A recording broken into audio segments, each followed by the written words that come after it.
The football versus soccer debate will be settled once and for all. England will take on USA tonight at 12:30 am. The three Lions emerged triumphant in their first clash against Iran 6-2. Now they face the uphill task to overhaul USA, who played a 1-1 draw against Wales in their first match. In the second match, England will be lining up star-studded lineup. They have Kane, Saka, Sterling, who were phenomenal in the first match. But the question here is, will they start with a three-man defense or a four-man defense against USA? I think they'll probably now, they've seen what they are capable of. Southgate understands what's happening. I mean, you see him putting so many young players on the floor, out there, and which was tremendous in the way they moved. I think you might just see them go completely all out. But having said that, the US can't sit back. They honestly, if they defend, then they are completely gone. They'll be up 3-0, 4-0. I'm talking of England. They'll be up 3-0, 4-0 in no time. The bigger question is, which coach is going to employ what, and which coach is looking at how to assess this particular match. The Americans probably assess looking at the next World Cup. Of course, this one is important, but they look at a next World Cup as to how they're going to string together. And I think the pressure on England is only one, and that is get the second victory, move into the second round, and ensure that whoever is dreaming of post-1966, kind of doesn't stop dreaming, but, that the whole momentum keeps happening. But goals are extremely important. And it will be very, I don't know, it's intriguing, it's fascinating. I don't know what you think about this, but Kane has to find a spot. Somehow in the first game, he was, I wouldn't say struggling, but he was just not somewhere out there. He needs to figure out how does he play, vis-a-vis example Neymar. How do you get your guy to start getting the momentum, getting the rhythm, also getting the goals? It's a difficult thing, but I don't know what you feel about where will Southgate play him and how does he play him? That's the big question. I really like the pass he delivered to Sterling for the third goal. That was good. So it's good when he drops deep and create chances. He has that capability, so why not use it? Why not? And against US, I think he has this. He'll get the space. Yeah. And I think this is a game. They're not afraid of losing. After having a first game like that, it's very difficult to think that they'll go on the defensive. That they will kind of be conservative. But yeah, I mean, the point that you're making is that make him come back, make him create, and then in a 1-2 or a 1-2-3 that happens with them, with most of these ball players, you will see him going into the striking area and then probably getting a goal or so. Because if he gets a goal, it's you looking at a very different. It will help him in building the momentum. Help the team, help everyone, help Gareth Southgate, because he understands his youngsters. I think Kane needs to probably get the rhythm and that momentum, and once he gets it, then you have a very, very solid looking front line for England out there. And he can also capitalize on corners. That has been his forte in the Premier League this time. So England should also focus on the corners. How can Kane score on the corners particularly? If he can get an early goal on corner, that will help England in the match. True. Completely. Also coming to their midfield, they have a strong midfield. They showed that in the first match. Mason Mount has been creating spaces all around the midfield area. Then they have Declan Rice and Bellingham, who have been phenomenal in that CDM position. Bellingham is getting into the D area, getting into the dangerous area. He scored the first goal for England. What can we expect from midfield? Will the same midfield start again? I think the same. I think when you speak about Declan, I mean, he's looking at Spain's game and looking at England's game. When you want to balance it out, when you want to assess the whole thing, I think Declan comes very close to what Spain is trying to achieve.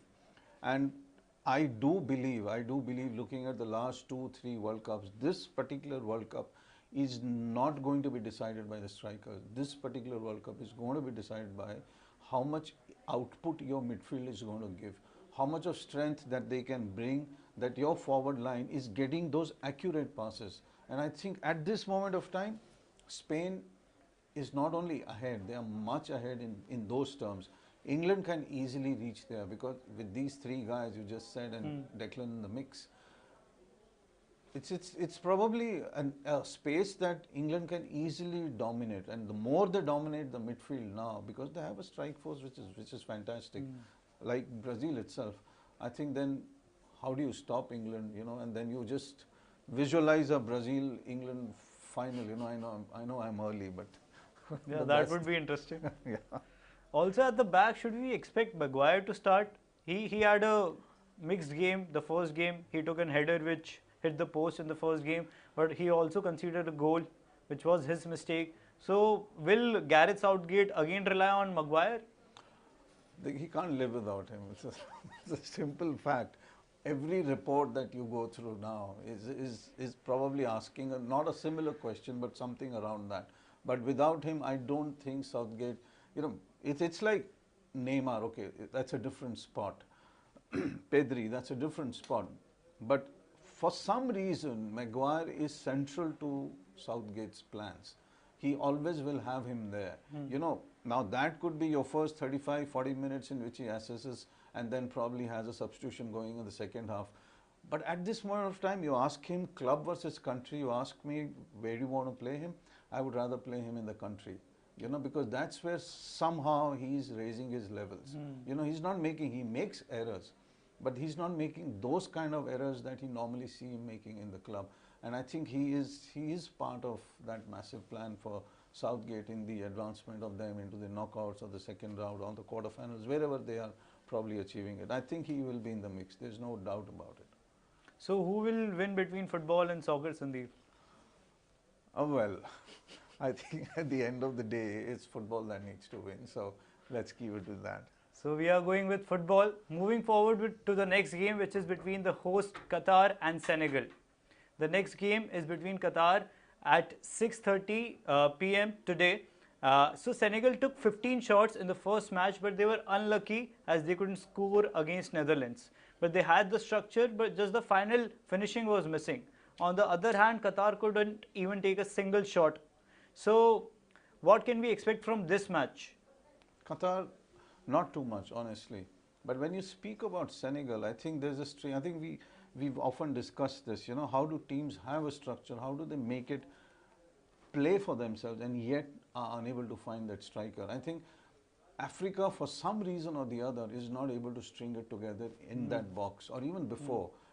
Number one, they are not taking direct shots too much where, you have a goalkeeper probably fumbling and you got a person up front who's picking up the rebound to put it in. None of that is happening. And it's extremely frustrating because Cameroon played well. Ghana played well.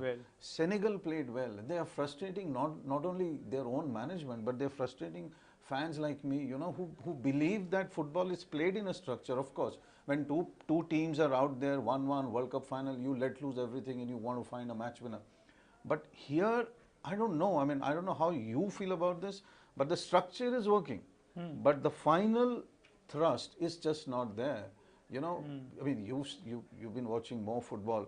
So I don't know how to analyze this whole thing, and is it just lack of a striker? I don't buy that argument that you can only have one Sadio Mane, so if he's not there, your team is gone. World Cups don't work like that, and neither did it work in the African. These guys were playing very well. Now to suddenly see that they are unable to put a goal together is a little mystifying. It's very mysterious for me. Do you think that the players are not getting inside the box? Because that's where the goal comes from. We see Lewandowski playing most of his game inside the box, and that's where he thrives. That's where he gets the goal from. So I think the African team needs to get into the box more, camp deep, and the strikers need to be, exquisite, clinical in the final third in the box. That's how they can get the goals. Just being closer to the goal in the 6-yard box, in the 18-yard box, and taking those shots constantly. Once in a while, they will get it inside the back of the net. But Ghana was missing. Ghana was completely missing. You could see them making everything out there. You could see them taking going from the wings, which was very, very clinical for them. But that one striker, two striker going in, trying to unsettle the defense was not there. The same was with Cameroon. Cameroon was smooth. You were enjoying watching them play because, they looked lazy. But probably that's the football they were trying to play. But you can keep playing that as much as you want, because by the time you 45 minutes into the game, you're 55, 60 minutes into the game, the opposition has sized you up that you're a little afraid, or you probably don't have a person who's willing to go all out and pick up that goal.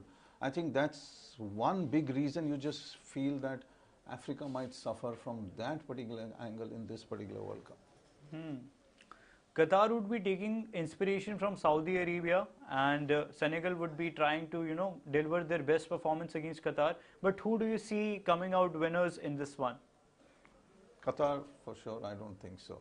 Because I mean, Saudi Arabia, of course, is a couple of hours, 3 hours drive, but inspirations don't come because your proximity is to Saudi Arabia. You need a team. You honestly need a team. No disrespect to coaching systems, but at this point of time, you do believe that Saudi Arabia has a much better system. They're much fitter.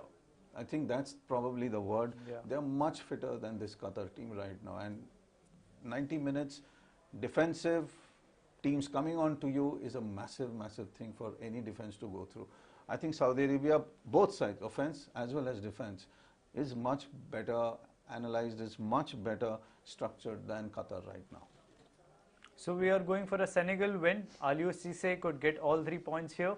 Moving on to another gripping contest between Netherlands and Ecuador, which is at 9:30 p.m. tonight. So Netherlands were not so good in the first match. However, they got a victory, but they didn't take a shot on target until the 84th minute. Now they will be up against an Ecuador side who hasn't conceded in their last 7 matches. They have kept a clean sheet in last 7 matches. So how do we expect this match to emerge out? That'll change today. They are going to concede, and they will probably see a much resurgent Dutch team coming at them, and very, very strongly. Louis van Gaal understands, I mean, look, he has the experience of the World Cups, leave alone the clubs. He does understand that if he's not going to get 3 points here, then Holland is in trouble. And this whole constant thing, I want to play the final and win the World Championship, is probably a slogan on the Dutch side. He's been through a lot himself as a coach. He's been through a lot with his health issues. I think the team itself is going to stand up today for him. There's an emotional angle involved. You see all the players saying that. I mean, a lot of them didn't know this 6 months back. The world didn't know this 6 months back, that he was going through so much of, personal stuff in terms of his health issues and all of that. And his family is here also. I mean, they come and meet him before the game and all of that. For somebody to be able to sit there, for the Dutch Federation to trust him, believe him, have faith in him, that he's the guy to deliver. I think, like you said in the last game, they didn't have a shot and all. Yes, it takes a little time, and we have seen this with most of the teams that are taking a little time, except for probably Spain, except for probably England, who've just come in and hit the ground running. I think Holland is going to be much, much better side today. When I say much better organized. And I think that's where the key lies for them. If they get that midfield moving, if they get their players going up front properly, then they have this match settled with Ecuador. I don't think there should be an issue with them today. Sundeep, when Memphis Depay came in the later stages of the match against Senegal, their attack was much more free-flowing. So should we expect, it would be better for Memphis Depay to start this game? I don't know how to answer that, because it just depends on what is the flow that the coach wants. You can bring him in early, you might get the flow, you may not get the flow. I think a lot of them probably want to play a player who's much more safer, much more organized a little later. That getting that 1 or 2 goals in the first half is becoming very crucial in this particular World Cup, unless you bang in 3, 4 like what England did. I mean, they got the goals very early. They came very fast. It's difficult with a side like Ecuador, because they will play defensive. They're not going to go all out of today. They will probably have 1 or 2 up front. But I think what Louis van Gaal is going to do, he's going to first check it out. I think that's the way he's all. If you look at the 2014 World Cup, the first 2 games, that's how he played. So I think he'll probably play with the same team that went in the last game, and then he'll make his changes depending on what are the scoring patterns at that point of time. So we are expecting Netherlands to bag another victory and qualify for the knockout stages. That's it from this episode. If you want to know more about the World Cup, then stay connected to Sports9. If you also want to read the previews and reviews of the World Cup, then you can visit the News9 Live website, the sports section of the News9 Live website. That's it from today. This is Hardik signing off.